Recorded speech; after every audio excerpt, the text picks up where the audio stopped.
Pelo sinal da Santa Cruz, livrai-nos Deus nosso Senhor dos nossos inimigos. Em nome do Pai, do Filho e do Espírito Santo. A vós, correndo vou, braços sagrados, nesta cruz sacrossanta descobertos, que para receber-me estais abertos, e por não castigar-me estais cravados. A vós, divinos olhos, eclipsados de tanto sangue e lágrimas cobertos, pois para perdoar-me estais despertos, e por não condenar-me estais fechados. A vós, pregados pés, por não deixar-me, a vós, sangue vertido, por ungir-me, a vós, cabeça baixa, para chamar-me, a vós, lado patente, quero unir-me, a vós, cravos preciosos, quero atar-me, para ficar unido, atado e firme. Caríssimos irmãos e irmãs, que nos acompanham pelas mídias sociais, pelos meios de comunicação, nosso pastor diocesano e amigo, Dom José Eudes Campos do Nascimento, a quem saúdo nessa noite, ao Padre Geraldo Magela da Silva, muito digno pároco desta paróquia, nosso vigário-geral e amigo, ao Frei Vander, franciscano, ao Frei João, também franciscano, ao Frei Márcio, seminarista, e todo o povo de Deus, a Irmandade do Santíssimo Sacramento. Temos aqui a presença também do coro e parte da Orquestra Ribeiro Bastos, ungindo também nossos ouvidos com a bela música que se faz aqui nestas terras. Amados irmãos e irmãs, o que é a Sexta-feira Santa? Eu comecei a minha reflexão com um poema de Gregório de Matos, que nos convida então a nos atar, a nos unir ao Cristo crucificado e dele nunca mais nos separar. Mas o que é afinal a Sexta-feira Santa, amados? É o dia em que o Cordeiro se imolou, em que o véu do templo se rasgou definitivamente, e aquela separação intransponível que havia entre Deus e a humanidade foi definitivamente superada. Superada pela obediência de um só homem, superada por aquele que é o Filho de Deus humanado, o Cordeiro inocente. Antigamente as pessoas sabiam o valor da Sexta-feira Santa. O silêncio era preceito, não se trabalhava, tantas coisas eram vedadas e não se fazia em respeito a esse tempo sagrado, a esse dia sagrado. Amados irmãos e irmãs, hoje se cumpre a profecia do Antigo Testamento, olhando para o Calvário, para o Cristo crucificado. Hoje, nesta Sexta-feira Santa, dá-se então o cumprimento de todas as promessas do Antigo Testamento. O Filho de Deus foi morto em Abel, foi amarrado de pés e mãos em Isaque, foi exilado de sua terra em nosso pai Jacó, foi vendido em José, filho de Jacó, foi exposto em Moisés, foi sacrificado no Cordeiro Pascal, foi perseguido em Davi e foi ultrajado nos profetas. Ou seja, é o dia do cumprimento da profecia. Aquilo que até então era uma profecia, uma mera promessa, hoje se consuma no altar da cruz. E o Calvário? Temos esse belo cenário diante de nós, que toca a nossa sensibilidade religiosa. O que é o Calvário, amados? Senão o novo jardim do Éden. Com um detalhe, aqui as coisas se invertem. Novamente uma batalha se dá no alto do Monte Calvário, mas se invertem as coisas.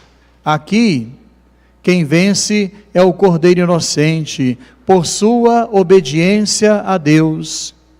Enquanto nosso primeiro pai foi vencido no paraíso, vencido pela tentação e pela desobediência, aqui no altar da cruz, o novo Adão vence aquela definitiva batalha que abriria para nós definitivamente as portas do céu. Vence aquele que fora vencido. Pode parecer contraditório, amados, mas já ensina os pais da igreja, os padres da igreja. Aquele que fora vencido é o vencedor. Muitos não entendem, mas é bem assim, amados. Vence aquele que aposta no amor, que não recorre às armas ou à brutalidade. Vence aquele que se mantém manso e fiel a Deus, que não recorreu ao ser igual a Deus, mas tudo suportou e deu-nos essa nobre e grande lição de amor. Nesse dia se fez trevas, desde o meio-dia até as 3 horas da tarde, desde a hora sexta até a hora nona, para se usar a cronologia do evangelista São João. Poderíamos também olhar ao nosso redor os tempos que vivemos, tempos difíceis, e também nos perguntar: não estaríamos nós também envoltos novamente num mundo marcado por sombras? Tomemos a encíclica do Papa Francisco, Fratelli Tutti, todos irmãos, e no primeiro capítulo encontraremos um título sugestivo: As sombras de um mundo fechado. O Papa faz questão de colocar em destaque as sombras que ameaçam o nosso tempo, e ali o Papa diz: a história dá sinais de regressão, reacendem-se conflitos anacrônicos que se consideravam superados, ressurgem nacionalismos fechados, exacerbados, ressentidos e agressivos. Continua o Papa: a tribulação, a incerteza, o medo, a consciência dos próprios limites que a pandemia despertou, fazem ressoar em nós o apelo a repensar o nosso estilo de vida, as nossas relações, a organização de nossa sociedade e, sobretudo, o sentido de nossa existência.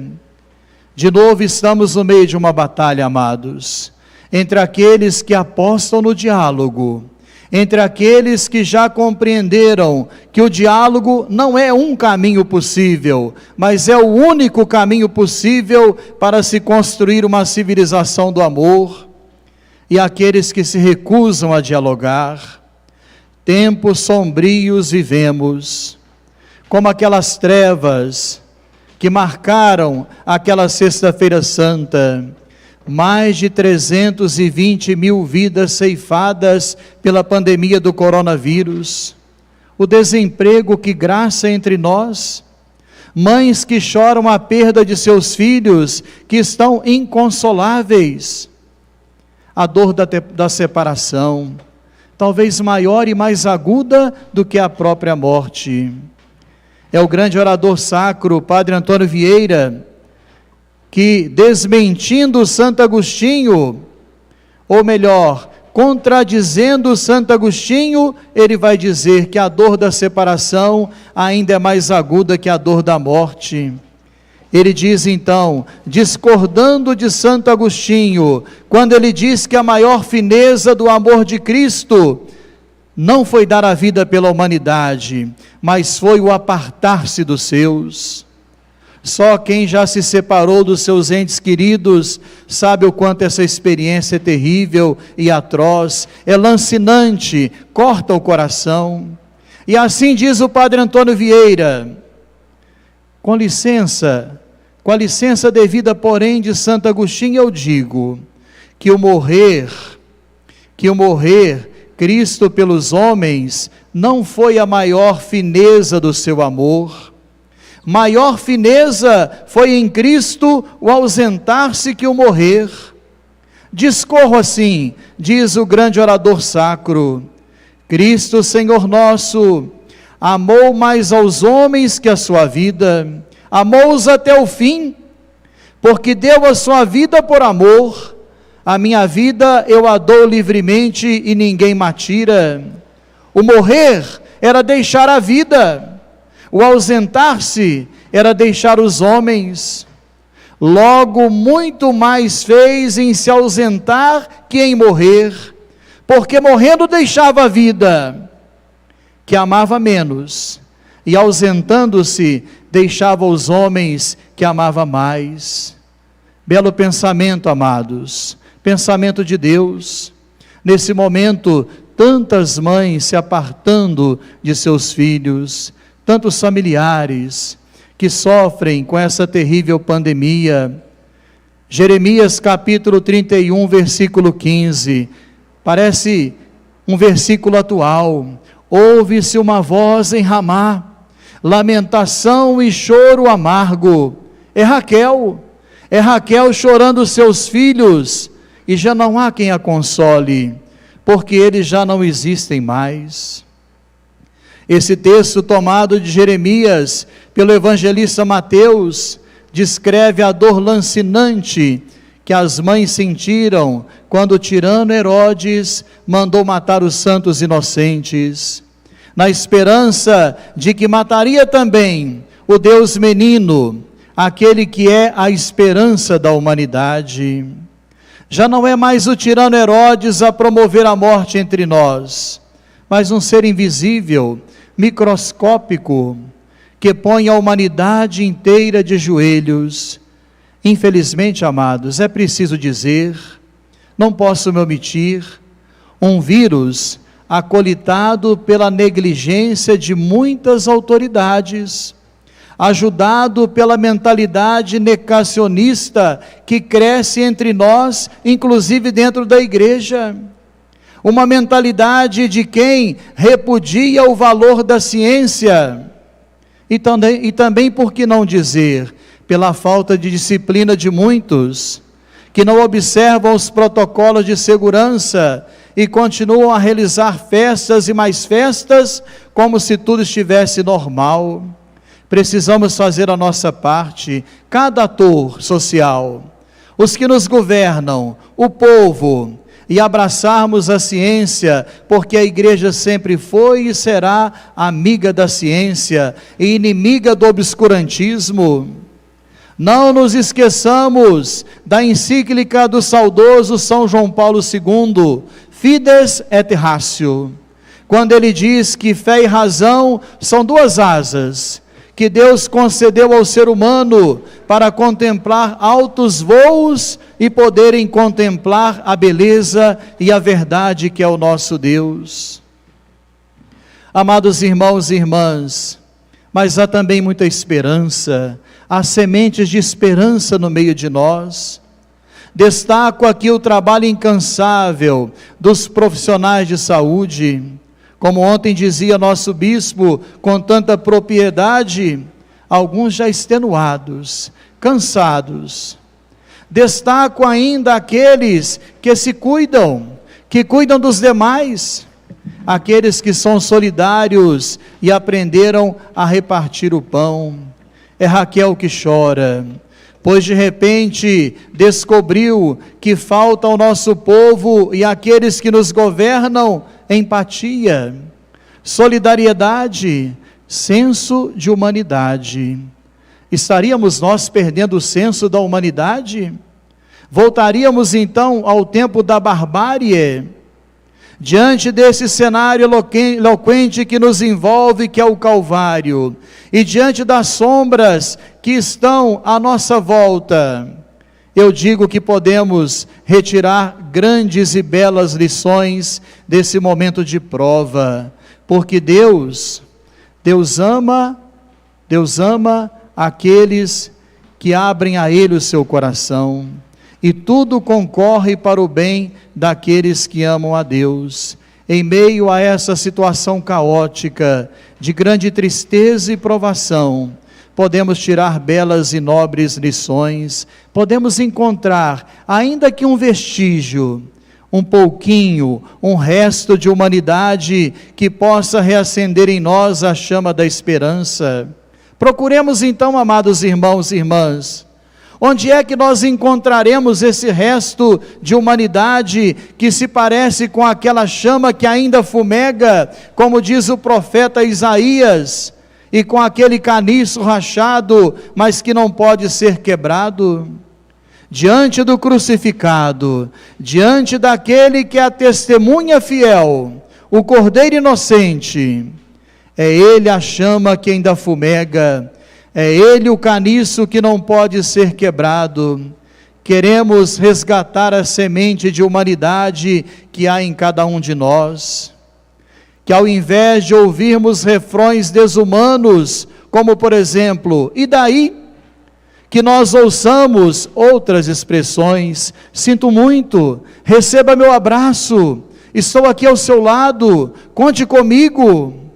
Resgatemos então esse resto de humanidade que permaneceu em nosso coração, para recuperarmos a esperança nesse momento tão difícil que apresentamos ou atravessamos. O resto de humanidade que procuramos nestes tempos sombrios, assim chama o Papa Francisco o nosso tempo. Um tempo envolvido em sombras, as sombras de um mundo fechado. Vamos à Sagrada Escritura, vamos folhear a palavra de Deus. Encontraremos a viúva de Sarepta com um pouco de azeite na ânfora e um pouco de farinha na vasilha. Aquela mulher frágil, vulnerável, ali havia um pouco de humanidade, um pouco de humanidade que fez toda a diferença. E ao partilhar aquele pouco, aquela viúva viu o pouco se multiplicar. O pouco de humanidade que encontramos no episódio da multiplicação dos pães, eram 5 pães e 2 peixes, mas que fizeram toda a diferença. A oferta de uma criança que ali estava, como aquele óleo, amados irmãos e irmãs, que os judeus recordam na festa de Hanukkah, usado para a dedicação do templo, que havia sido profanado.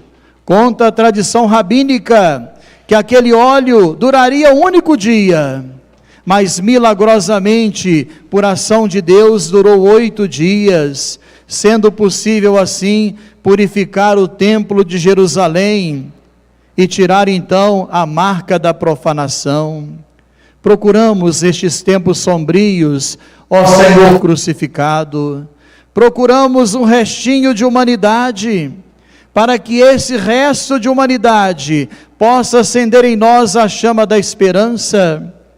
Recentemente o Papa Francisco, visitado por uma judia, que foi vítima do Holocausto também, o Papa visitou de surpresa, e ela chorava compulsivamente com a chegada do Santo Padre, e ela relatava a ele que aqueles pequenos sinais de humanidade, que aqueles restos de humanidade que ela encontrou no campo de concentração, fizeram toda a diferença, mesmo em meio à dor, amados, mesmo em meio ao caos, mesmo em meio à tragédia, é possível encontrar restos de humanidade, é possível reunir os cacos, para fazermos um belo vitral, como diz a poetisa.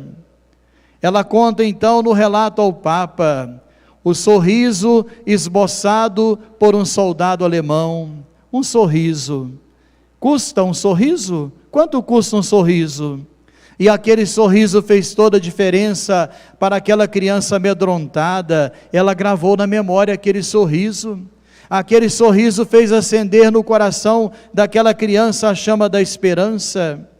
Um resto de geleia que um soldado alemão deixou numa vasilha, propositalmente para alimentar e entreter aquela pobre criança amedrontada. Ela se lembrava daquele resto de geleia. O soldado que violentamente a afastou da mãe e a separou com violência, e ela não entendeu no momento, mas ele estava a salvar a sua vida, porque a sua mãe em seguida seria morta numa câmara de gás. Mais tarde ela veio entender que ele a estava separando de sua mãe, para que não fosse morta no campo de concentração. E foi a partir então desses restos de humanidade, desses pequenos gestos que não custam nada, que vão resgatar em nós o senso de humanidade tão prejudicado neste tempo, que vão reacender em nós a chama da esperança. Foi em cima deles que aquela judia, ainda menina, criança, pôde retomar a sua vida, construir ou reconstruir o tecido da sua vida. Amados irmãos e irmãs, nós então olhamos para a nossa sociedade de hoje, também vivemos um calvário, uma situação difícil, de uma dor lancinante, e diante deste cenário eloquente que é o Calvário, o novo jardim do Éden, às avessas, porque aqui aquele que fora vencido, agora é o vencedor. Aqui duelam o Senhor da vida e a morte, a maldição que pairava sobre o mundo e o Cordeiro inocente que tira o pecado do mundo. Quantas lições podemos também tirar, amados irmãos e irmãs, ao contemplarmos esse Calvário, essa bela cena que temos diante de nossos olhos. Quantas ausências aqui no Calvário.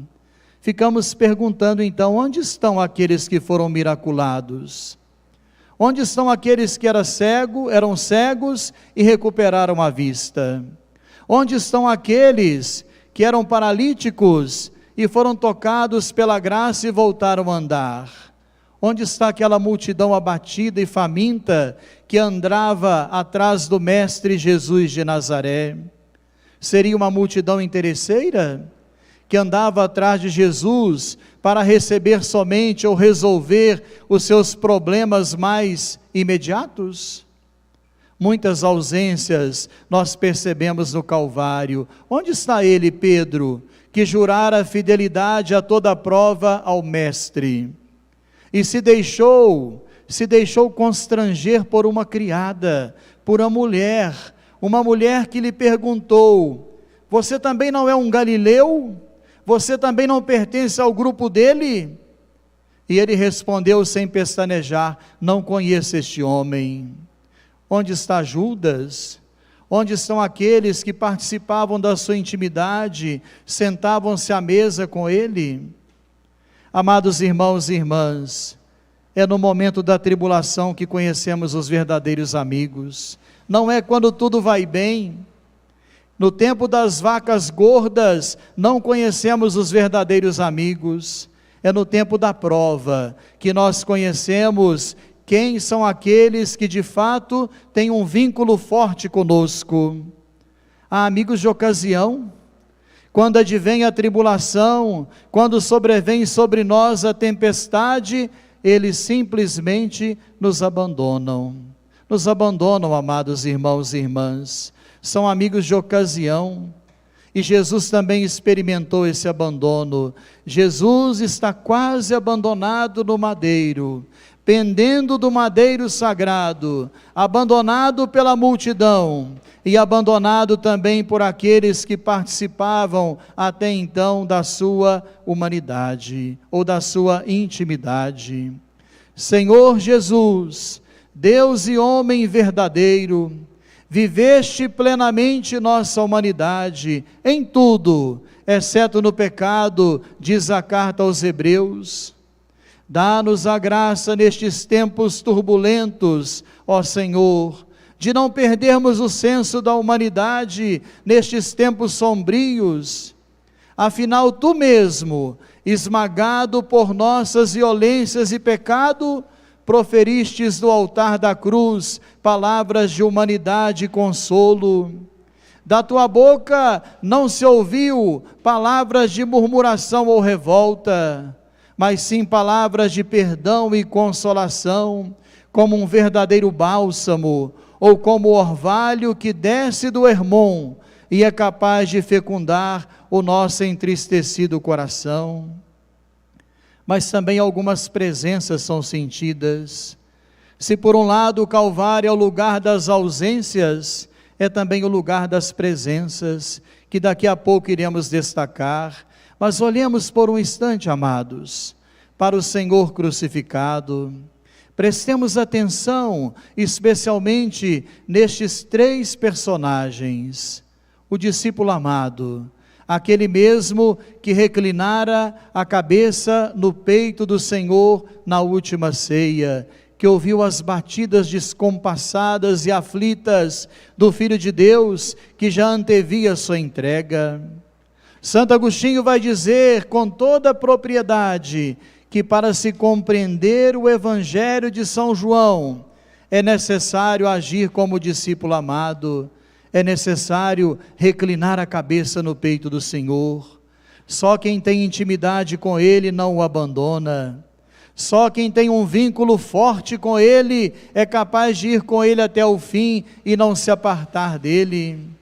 Queremos então nesta noite nos unir a Ele, como diz o poeta Gregório de Matos, nos atar a Ele com um cordão bem forte, para dele nunca mais nos separarmos, porque Ele não se separa de nós, Deus não desanima de nós. Para Deus ninguém é um perdido na vida. De vez em quando ouvimos essa palavra dura na boca de alguns: fulano é incorrigível, aquela pessoa não tem conserto, é um perdido na vida. Para Deus ninguém é perdido. Para Deus todos somos filhos e filhas amados. E o discípulo amado, aquele que reclinou a cabeça no peito do Senhor, aquele que viveu uma profunda intimidade com o Mestre, ele representa uma nova juventude. Queremos ver o nosso país gestar uma nova juventude, uma juventude saudável, que não se entrega a modismos, uma juventude saudável, que não se deixa seduzir pelo discurso da violência, uma juventude saudável, que assume o seu papel no mundo da sociedade, como semente de transformação. João Evangelista representa uma juventude nova, com a qual o padre Zezinho sonhou e cantou uma vida inteira, uma juventude nova. A juventude é uma semente, cantava o padre Zezinho, que Deus na terra semeou. Recentemente então, a CNBB, em sua mensagem no Pacto pela Vida e pelo Brasil, disse ou pronunciou uma mensagem dirigida aos jovens. Assim diz o documento: o vírus está infectando e matando mais jovens e as pessoas mais saudáveis, valendo-se deles como vetores de transmissão. Que a juventude brasileira assuma o seu protagonismo histórico na defesa da vida e do país, desconstruindo o negacionismo, aqueles que negam o valor da ciência, que agencia a morte. Acreditemos na ciência, amados. A igreja é amiga da ciência e não do obscurantismo. A igreja é amiga da razão e não amiga das trevas. Temos também diante do Calvário, ou ao lado da cruz, ou ao pé da cruz, como melhor dizemos, temos Nossa Senhora, aquela bela ovelhinha que foi dócil aos ditames de Deus, aos desígnios de Deus, aquela mulher fiel, que foi capaz de permanecer de pé, e nós sabemos que não é fácil permanecer de pé. Quanta gente caída à beira do caminho, quanta gente perdeu a esperança, quanta gente extenuada, que não consegue mais tocar a vida para frente. Amados irmãos e irmãs, não celebremos o fracasso dos outros. Há muita gente caída no meio de nós, mas talvez a atitude mais demoníaca que o ser humano possa ter é aquela de rir ou de celebrar o fracasso alheio. não celebremos o fracasso alheio, pelo contrário, peçamos a ela, a esta bela ovelhinha, que foi dócil aos ditames de Deus, a graça de permanecermos de pé nestes tempos duros que vivemos. E ademais, amados, o apóstolo Paulo nos adverte: quem está de pé, cuide para não cair. Se hoje eu vejo alguém caído pelo caminho e me vanglorio da queda do meu irmão, amanhã poderei ser eu a estar caído à beira do caminho. E como é difícil se levantar. Penso neste momento em tantas mães, penso em tantas mães, ao contemplar a imagem de Nossa Senhora, a Virgem das Dores. Penso em tantas mães, que com seus braços erguidos para o céu, como Moisés, naquele episódio da travessia do Mar Vermelho, como Moisés, muitas mães que, mantendo seus braços erguidos, sustentam a vida de seus filhos e filhas, sustentam a vida de seus filhos e filhas, ajudando-os a vencer a tentação, a fugir do mal e a não se desviar do caminho de Deus. Também aquelas mães que se orgulham de ver os seus filhos na linha de frente. Quanta gente generosa, promovendo a vida em nossos hospitais e não só, pelas casas, levando esperança, levando uma palavra. E às vezes, amados, basta uma palavra para pôr alguém de pé, como também basta uma palavra para fazer cair alguém. Cuidemos da nossa palavra, peçamos ao Senhor que Ele coloque em nós a palavra certa, a palavra boa, a palavra ungida, que é capaz de colocar o outro de pé e a recuperar a sua dignidade.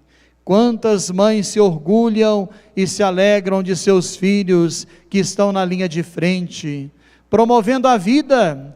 Como deve agir o cristão? Lançai sobre nós, ó Mãe de misericórdia, o vosso olhar maternal. Nesta hora tão difícil, vós que sois a saúde dos enfermos, o refúgio dos pecadores, a esperança nossa, não nos deixeis desamparados, ó Mãe, nesta hora tão difícil. Ao voltar o nosso olhar para Nossa Senhora e para o discípulo amado e para Maria Madalena, aquela que fora tocada pela graça, que Cristo transformou a sua vida qualitativamente. Nós queremos então lembrar das presenças. Se por um lado, repito, o Calvário é lugar de muitas ausências sentidas, porque muitos se acovardaram e ficaram pelo caminho e abandonaram o Mestre, também é verdade que há muita gente que é presença solidária. Louve a Deus. Você que está em casa, você que está aqui, louve a Deus por aquelas pessoas que são presença solidária no Calvário da sua vida, que levam aquele bálsamo capaz de fazer você atravessar o seu momento de deserto. É Maria, a Senhora das Dores, é o discípulo amado, é Maria de Magdala, que teve a sua vida transformada pelo Mestre. Havia também presenças solidárias que fizeram toda a diferença na vida do Filho de Deus. E ao voltar o nosso olhar para este crucifixo, para o crucificado, peçamos então a Ele, que é o Senhor da nossa vida, que venha renovar a nossa esperança. Já estamos cansados, Senhor, abatidos pelo peso da tribulação, mas como São Paulo, nós queremos repetir em alto e bom som: eu sei em quem depositei a minha confiança. Não foi no ouro e nem na prata, e nem em algo perecível, mas eu depositei a minha confiança naquele que é a nossa rocha firme, que é o sustento da nossa vida, naquele que não há de nos decepcionar, em Jesus, o Filho de Deus, porque o salmista já ensina que aqueles que confiam no Senhor não serão confundidos para sempre. E Ele nos oferece, amados, neste tempo de pandemia, neste tempo de tribulação, Ele nos oferece 3 remédios, 3 antídotos, 3 atitudes que poderão nos ajudar a atravessar esse terrível deserto. Primeiramente, a nossa confiança em Deus. Não perca sua fé. O Papa Bento, Papa Emérito, dizia no ano da fé que aquele que perdeu a sua fé, perdeu uma grande riqueza.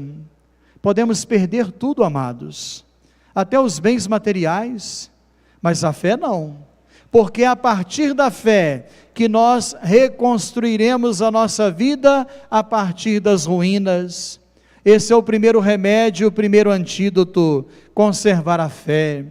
Podermos dizer como o apóstolo Paulo, depois que passar essa pandemia, guardei a fé, apesar da tribulação. O segundo remédio que nós poderíamos então aprender com o Mestre, que nos ensina uma lição de humanidade, o cuidado com o outro, a solidariedade cristã, que não podemos perder de vista. Sejamos solidários e não vivamos de modo solitário. Estamos todos no mesmo barco, nos dizia o Papa naquele dia de oração há mais de um ano atrás.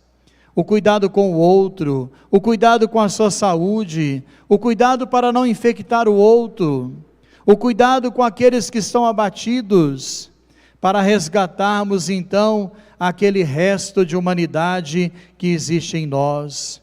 E sempre que você tiver uma dúvida, fica aqui a minha recomendação e dos místicos da igreja, e não só minha. O terceiro remédio, resgatar o resto de humanidade que ainda permanece em nós. Sempre que você tiver alguma dúvida do que fazer, sempre que você estiver então em discernimento, pergunte a si mesmo, tendo como testemunha o Espírito Santo que reza em nós, que nos dá o discernimento: o que faria Jesus se estivesse em meu lugar? Como ele agiria se estivesse nesta mesma situação? Esses 3 remédios o Senhor então nos oferece nesta noite para fazermos a nossa travessia ao longo deste deserto que se prolonga e se dilata.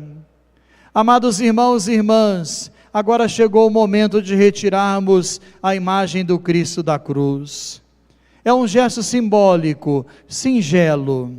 Queremos fazer memória daquele gesto. 2 homens que ainda tinham um resto de humanidade, José de Arimateia e Nicodemos. Nicodemos é aquele que ia se encontrar com o Mestre à noite, por medo dos judeus, um discípulo pela metade, que não tinha coragem de mostrar a sua verdadeira identidade, mas enfim, no momento derradeiro, na hora H, ele foi capaz de prestar a sua solidariedade. José de Arimateia, que era da cidade de Arimateia, e Nicodemos, que era membro do Sinédrio, pediram então a Pilatos autorização para retirar o corpo do Senhor da cruz. Seria uma vergonha o corpo do Senhor ficar pendente do madeiro, justamente na festa da Páscoa. Afinal, o nosso corpo é morada do Espírito Santo. O apóstolo Paulo vai dizer: será que ignorais que o vosso corpo é habitação de Deus, é santuário de Deus, e que o Espírito de Deus habita em vós? Temos que retirar o corpo do Senhor da cruz, porque o corpo não é só um invólucro que contém a nossa alma, mas é algo criado por Deus, tecido por Ele, e que tem uma dignidade incomensurável. Ainda havia um resto de humanidade no coração daqueles homens bons, de José, que era da aldeia de Arimateia, e de Nicodemos, que apesar de amedrontado, na hora derradeira, teve coragem de tirar o corpo do Senhor da cruz. Mas eu digo a vocês, amados, antes de retirarmos o Cristo da cruz, pensemos bem.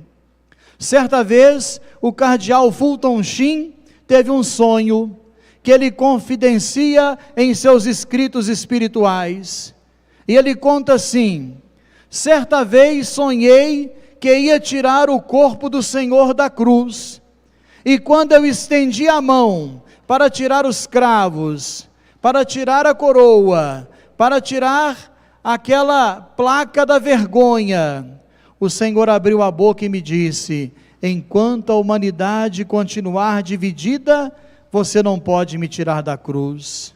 No dia em que a humanidade estiver reconciliada e finalmente tiver entendido a minha mensagem e colocado-a em prática, nesse dia eu sairei do madeiro, serei desatado do madeiro. Portanto, amados irmãos e irmãs, sempre que nós fomentamos divisões no seio da humanidade, da comunidade cristã e até dentro de nossas famílias, nós continuamos a prolongar o sacrifício de Cristo e a continuar o seu sofrimento no madeiro da cruz. Nossas divisões e pecados continuam mantendo o Cristo pregado na cruz. Por isso, antes de retirar a imagem, eu quero pedir perdão, Senhor, pelas vezes em que nós somos instrumento de divisão e não de unidade. Perdão, Senhor. Nós queremos pedir perdão. Sexta-feira Santa é dia de bater no peito, é dia de iniciar uma vida nova, é dia de morrer com Cristo para podermos ressurgir com Ele. Mas eu peço a vocês, homens de bem, que ainda cultivam um resto de humanidade, peço por misericórdia, retirem essa placa que é uma placa da vergonha, que é a placa da zombaria. Nela estava escrito: Jesus Nazareno, Rei dos Judeus, em hebraico, grego e latim. É a placa da zombaria e dos rótulos, é a placa da discriminação, que nos faz lembrar a agressividade da sociedade atual, quando nós, então, usando da internet, nos escondemos atrás de nossos perfis falsos, e vamos então atacando pessoas, e vamos curtindo e compartilhando coisas das quais não temos certeza. Retire então essa placa da vergonha, porque Jesus não merece título de zombaria. Os verdadeiros títulos, Ele o recebeu em vida também. Foi chamado de Messias, de mediador, de Filho de Deus. Tomé se dirigiu a Ele dizendo: meu Senhor e meu Deus. Por isso, retirem essa placa, para que aqueles que passam na frente do Calvário não venham a escarnecer do Mestre Jesus de Nazaré. Eu peço também que tirem essa coroa de espinhos, até o rei Davi, amados irmãos e irmãs. E é claro que não podemos comparar o rei Davi a Jesus. Jesus é maior que Davi. Jesus é o Filho de Deus humanado, enquanto Davi foi um grande líder e somente isso. Até o rei Davi foi coroado por Samuel em Hebrom, depois de unificar as 12 tribos de Israel. E será que o Filho de Deus não merece a coroa da vitória? Não merece uma coroa de ouro? Ele que é o Rei da paz, da justiça e da fraternidade? Retire então essa coroa de espinhos que fere a cabeça do divino Salvador, que nos lembra essa terrível pandemia que paira sobre a cabeça de nossa humanidade. Corona, que quer dizer coroa, uma grande coroa de espinhos que paira sobre a cabeça da humanidade, que colocou a humanidade de joelhos, mas unidos, confiantes em Deus, movidos pela solidariedade e resgatando esse resto de humanidade que há em nós, nós haveremos também de retirar essa coroa de nossas cabeças, porque nós somos um povo sacerdotal, uma nação santa. Fomos criados então para vivermos com dignidade. Eu peço também que aliviem a dor deste homem, ainda que de modo simbólico, retirando o cravo da mão direita. Retirem, amados, esse agudo cravo da mão direita. Na poesia que ouvimos hoje, nós vimos então o poeta dizendo: a vós, cravos preciosos, quero atar-me, para ficar unido, atado e firme a Cristo.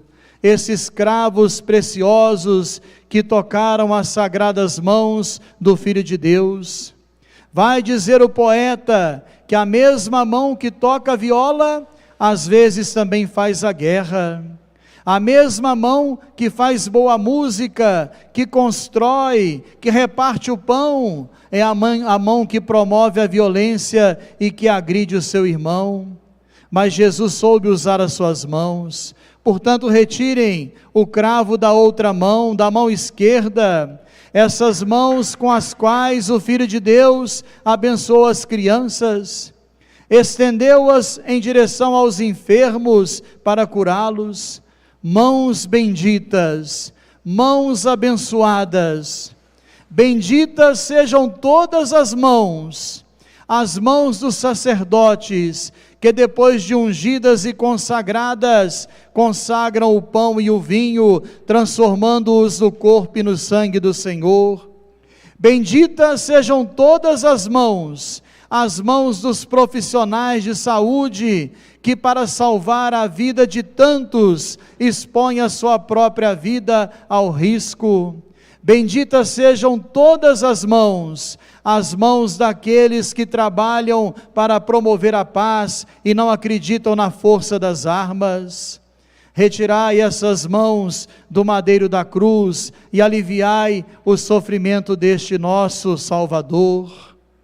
Eu peço que retirem também os cravos dos pés do Senhor Jesus.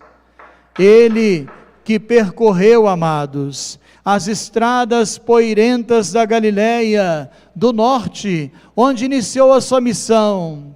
Ele que caminhou a Jerusalém diversas vezes para participar das festas judaicas. Ele que caminhou ao encontro das pessoas e não ficou parado.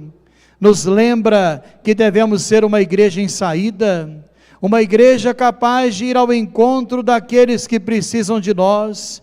Neste tempo de pandemia, ir ao encontro de modo criativo, através das redes sociais, às vezes um telefonema que reacende a chama da esperança no coração daquele que o recebe. Que não fiquemos parados.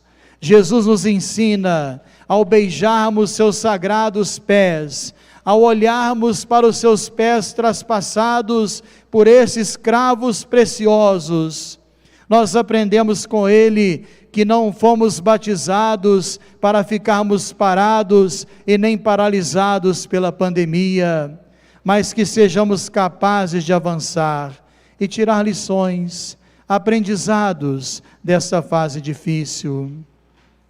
Retirai José de Arimateia e Nicodemos o corpo deste homem da cruz.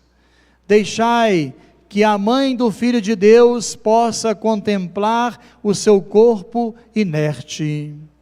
Já não é mais aquela criança tenra, já não é mais aquele menino inteligente que trabalhava duro na carpintaria de São José. Já não é mais aquele menino dedicado às coisas de Deus que foi encontrado no templo de Jerusalém.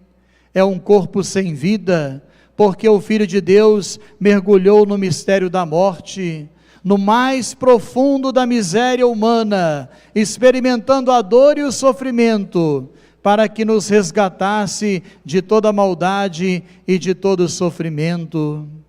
E nós queremos pedir a Ele, concluindo essa nossa reflexão, Uma oração de Santo Ambrósio. Ele se dirige então a Jesus, nesse dia de bater no peito. Sexta-feira Santa é dia de bater no peito, diante da imagem do Senhor inerte, depositado no esquife. Mas Ele também continua sendo um sinal de esperança para nós, porque Ele não apaga a chama que ainda fumega e não quebra o caniço rachado. Por isso nos dirigimos a Ele e pedimos: vem, pastor, vem, pastor, procura como José procurava as ovelhas, andava por aí errante a tua ovelha, enquanto tu tardavas, enquanto tu te entretinhas pelos montes. Deixa de lado, ó pastor, as tuas 99 ovelhas, e vem procurar aquela que saiu por aí vagando. Mas vens sem cães, vem sem rudes empregados, vem sem o mercenário que não sabe passar através da porta, vem sem ajudantes, vem sem intermediários, pois já faz tempo, bom pastor, que estou esperando a tua vinda. Sei que tu estás vindo, se é verdade que não esqueci de teus mandamentos, mas vem sem bastão, vem contudo revestido do amor e da atitude de clemência. Louvado seja nosso Senhor Jesus Cristo. Pelo sinal da Santa Cruz, livrai-nos Deus nosso Senhor dos nossos inimigos, em nome do Pai, do Filho e do Espírito Santo. Amém.